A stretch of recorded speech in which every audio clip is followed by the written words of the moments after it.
L'ICE, la police fédérale de l'immigration dont le budget a explosé sous Donald Trump, l'ICE qui est ainsi devenu un marché très juteux, elle a attribué 22 milliards de dollars de contrats l'an dernier. Alors Antoine Hollard, on vous rejoint à Washington. Ça profite forcément à pas mal d'entreprises américaines, notamment celles qui sont proches de l'administration Trump.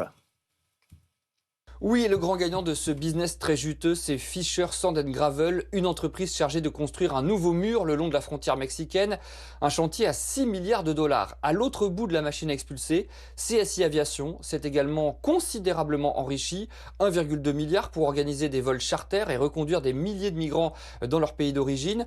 Les entreprises de la tech tirent aussi leur épingle du jeu, Palantir en particulier, qui a signé le plus gros contrat de son histoire pour un outil d'intelligence artificielle destiné à traquer et localiser les migrants. Reuters Thomson ou encore le français Capgemini ont également fourni des services à ICE, la police de l'immigration.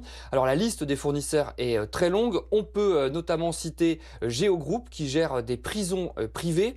Il y a souvent un point commun entre toutes ces entreprises. Leurs patrons sont proches de la Maison Blanche ou ont fait des dons importants à la campagne de Donald Trump. La plupart de ces contrats, par ailleurs, ont été attribués sans appel d'offres. L'administration Trump a déclaré pour cela l'immigration comme une urgence nationale, ce qui lui permet de s'affranchir de certaines règles dans l'attribution des marchés publics. Merci.